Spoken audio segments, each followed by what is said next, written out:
I'm Frank Proto. I'm a professional chef and culinary instructor, and today I'm going to show you the best way to make pancakes at home.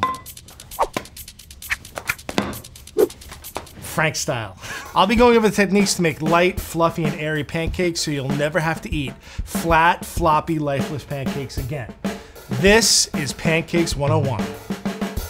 I make this pancake recipe all the time. Chances are, if you look in your pantry right now, you have everything you need to make them from scratch, and you should. They are that much better when you make them from scratch. First thing I like to do is mix my dry ingredients, so I have all-purpose flour, sugar, salt, baking powder, and baking soda. The baking powder and baking soda are a must because that's gonna give us our leavening, our bubbles, and make our pancakes light and fluffy. So once I put all the dry ingredients in, I get a whisk just to make sure there's no pockets of any one ingredient. So our dry ingredients are well mixed. Next, I like to do the wet ingredients. I have milk, it's measured out. I have some vegetable oil or some neutral oil. I have a little bit of vanilla. I have apple cider vinegar. Together, the apple cider vinegar and the milk kind of make a buttermilk. Part of the reason I use the milk and the apple cider as opposed to buttermilk is that whenever I buy buttermilk, I make one thing with it, it sits in the fridge for 2 weeks, and then I end up throwing it away. This way, I always have vinegar, I always have milk, I can always make a quick buttermilk on the spot. And then I have some eggs. Eggs not only lend structure, they're actually gonna give us a little fat and a little bit of leavening to our pancakes. I'm gonna take my whisk and make sure that my wet ingredients are beat up. So make sure this is mixed really well, your yolks are broken up, your eggs are combined. We have our wet, we have our dry, now we can mix them together. And here's the thing. A lot of people will mix pancakes until they are well combined. I am not that way. What's happening right now is that the liquid ingredients are starting to activate that baking soda and baking powder. So I'm just doing the fold, make sure it's combined really well, and that is it. I think I mixed it maybe 20, 25 times. We leave it alone. Lumps are gonna be okay here. Leave it alone.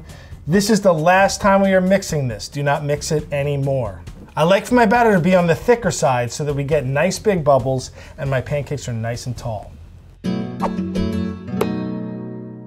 The batter is mixed. I have a griddle in front of me. It's an electric griddle. I love this thing. This thing is amazing. It's not super expensive. Pans are round, pancakes are round, and you can't get a lot on there, but with this griddle, I could probably make about 10 pancakes at a time, feed that hungry crowd really quick.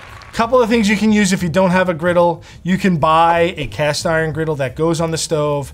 You can use a non-stick pan or just a saute pan. But for the most part, this thing works best because you can do a lot at once.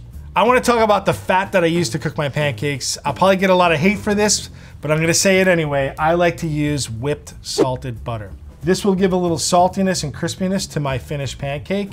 All right, let's cook these pancakes. I get a nice heaping dollop of butter on there, spread it around. If your butter gets a little brown, that's okay. That just means that our pancakes are gonna have a little brown butter flavor, and that is delicious. Make sure you have everything you need close by because this will go fairly quick. I have my batter, but I also have my favorite spoon. This is actually called a berry spoon. You can use whatever you want. People use ice cream scoops, people use teaspoons, but I feel like I get just the right amount of batter with this.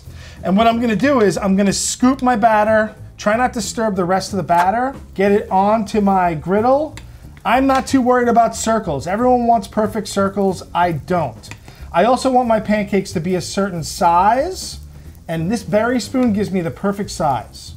When you're scooping your pancakes, do not be tempted to stir. I'm picking up from the side, getting a scoop, leaving all those bubbles intact in the rest of the batter. Spread them out a little. If you want them super round, that's fine. I really don't care about round pancakes.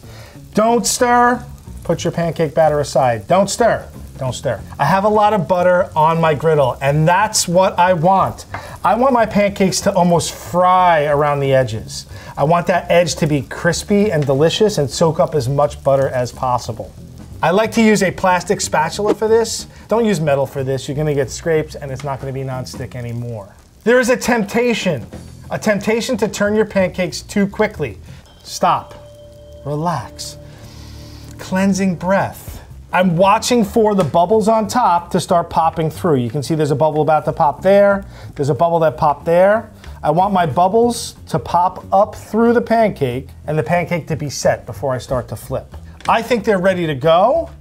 When you get under the pancake, right? A lot of times people push it and they chase the pancake around. You want to get under there, quick push, and then flip away from you. Look at that crispy edge.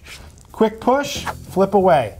If you flip towards you, all that butter is gonna splatter on you, so I like to flip away from myself. Look at how big and light and fluffy these babies are, and crispy, right? Next temptation is to start pressing down on these. Why?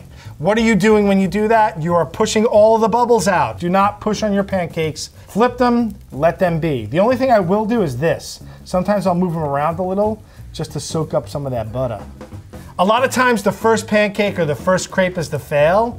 No, no, no, not with my pancakes. The first pancakes are the best. They're the crispiest, they got the best edges, they got the best color. Pancakes are done. I can tell they're done by this. When I push on my pancake, they spring back. If you push on your pancake and it squishes through and you see batter, they are not done. You want to see some spring. That's because they're light and fluffy and have lots of bubbles. Let's put these on a plate. It's all about the butter and the bubbles. Just look at that stack of flapjacks. When it comes to my pancakes, I only eat 3. Part of the reason is because they are filling and I don't hold back on the toppings. I use butter and maple syrup. Get a good maple syrup. In my house, we argue about this. My wife and daughter like pancake syrup, which is the fake stuff. My son and I like real maple syrup, a grade A amber. You can use less of it and get more flavor, and that's what I like. And there is no substitute for salted whipped butter. Salt and sweet go well together. This is something my grandmother used all the time, and I have great memories of salted whipped butter. That's what I use. It has a really great texture, and the saltiness kind of shines through. I always put a little on the bottom, and then every layer gets a huge knob of butter, right? Like I said, I put a lot on there because I am a little bit nuts about my pancakes. A nice smear on top, and then you can douse it with your syrup. Don't be shy with the syrup. You're gonna have to sop everything up, and that's what you wanna do. Look, this is what I want you to see. Look at that. The butter is starting to melt and mix in with the syrup, and it's getting, oh my gosh, like that is just like the most beautiful pancake picture you'll ever see. Melty butter, warm syrup, and as promised, the best way to make pancakes at home. Let's give it a taste. Make sure with this slice, you get plenty of the butter, plenty of the syrup. Don't be shy, make sure you get it on there. Like we put a lot on the plate so that you'll eat it. Ready? Everything about that bite just makes you want to smile. I'm gonna turn this around because I want you to see the light fluffiness going on inside here, right? Look how many bubbles I have in my pancakes. Follow the bubbles are there. That's a pancake. Pancakes from scratch are not only better than the box, you already have all the ingredients in your house, and they are well worth the effort. They are that much better. Oh God. Party foul.